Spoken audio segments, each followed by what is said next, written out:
Good evening and welcome. Morley Safer couldn't be here. I'm Leslie Danger filling in. And tonight, we have an exclusive, groundbreaking interview. Is it possible that Tiger Woods is still the man we all know and love? Could someone we've looked up to for so long really be the one behind these heinous acts of infidelity? Could a man wreck his own SUV Buick pulling out of his own driveway? Tonight, we'll answer those questions and many more as I reveal the answer to Who Framed Tiger Woods? A few weeks ago, I received a startling letter from a man who claimed that it was he, not Tiger Woods, who was putting in the rough with so many women. He revealed to me that he had whipped his 9-iron out in an attempt to sabotage and ruin Tiger Woods. Could it be true? How could someone get away with this? And why? I sat down with the man named Callaway Vance and attempted to find out. Hello, Mr. Vance. Thanks for coming on the program this evening. Thank you. Let's start at the beginning. Please tell us who you are and why you're here. Well, my name is Callaway Vance. I'm from Cypress, California, Scorpio. And I'm here today because when a man really loves a woman and they want to show that love in that special way, well, my father was a sailor. Perhaps, not to cut you off, perhaps we could fast forward as to why you're here right now today conducting this interview here. Oh, yes, the interview, of course. Well, I was destined to be a great golfer. When I was just 2 years old, I had my first hole-in-one, thanks to the help of my father, Bagger Vance. Oh, Bagger Vance. But then, Tiger Woods just crashed my dreams and beat them with a golf club. What do you mean? And are you drunk? It all began at the World Junior Golf Championship. That's when Tiger Woods and I first crossed paths. We were on the 18th hole and we were both tied for par. Tiger was about to go up, and he made par. So all I had to do was get birdie, and I had won the championship. So as I was there, about to putt, that motherfucker sneezed so loud, I overshot the hole, the ball went into the sand trap, I lost. I didn't know what to do. That night, my parents disowned me, my girlfriend left me, my dog killed himself. I didn't know what to do, man. I drank a 6-pack of Capri Suns and went out for a bike ride, wrapped my bike around a telephone pole. I was laying there in the street just praying for God to take me. It's the worst 10th birthday of my entire life. That is a disturbing tale indeed, and one full of tragedy. Tragedies that you blame on Tiger Woods. But may I ask, are you positive it was Tiger who sneezed, and did he do so on purpose to throw off that putt? Oh, you bet your ass he did, man. I remember turning around, looking over at him. He was just snickering in my direction.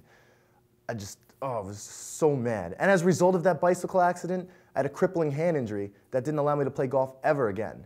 From that day on, I swore I would get my revenge on Eldrick Woods. On Eldrick Woods? So not just Tiger, but Eldrick as well. Two men you hate. What? Tiger is Eldrick. Do you people do your research at all? Morley Safer couldn't be here this evening. I'm Leslie Danger, filling in with this exclusive, groundbreaking interview. Now I have a question. This happened in your childhood. Yet years upon years, they stack up like books on a dusty old shelf. Time passes by, birds migrate, the polar ice caps begin to melt. Still you wait until now to make your move and get revenge. Why the wait? Well, I was laying there watching him just build up his image of himself, his golf game, his family. That sneezing bastard, if he did not blow snot at that one moment, it would be me with the sponsorships, me with the hot wife, me with Buicks in my driveway, with all the women. Well, I was with all the women. Stop it. Now, I see what you did, but I'm not quite so sure how you pulled it off. I mean, there might be a slight resemblance to Tiger Woods, but I wouldn't say you could pass yourself off as him.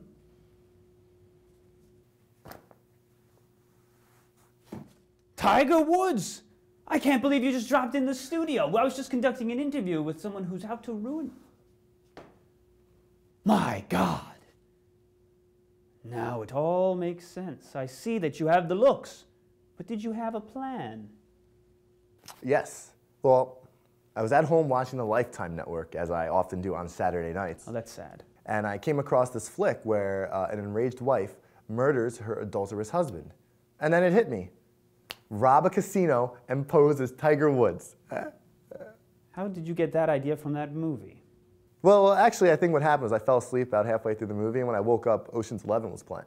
Well, that makes sense. So what did you end up doing? Well, I figured a casino was a bit out of reach, so I decided why not rob a bank? And did you rob the bank successfully? That I did not. As I entered the bank, I was wearing my usual get-up polo hat. The teller, who really thought I was Tiger Woods, wanted to sleep with me so bad, so I did. And there was my end, the beginning of the plan. You slept with the teller. Yes. Was she a busty lady, very chesty? What was she wearing? Did she talk dirty in the sack? Grrr, yeah? Moving on then, moving on. Never mind, sorry.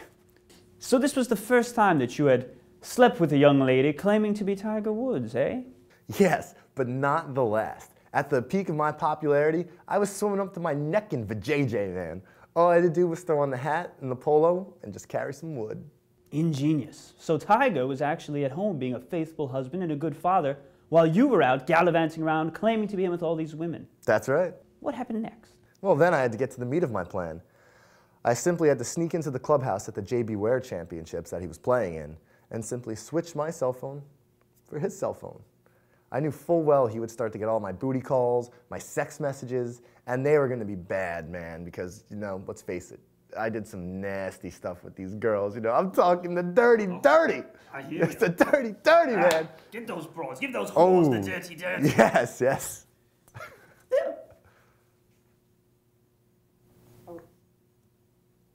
Moving on then. The trap was set. Tiger took the bait. You had done it. You had done it. But did you get the revenge you sought after? Yes, I did. Everything played out perfectly.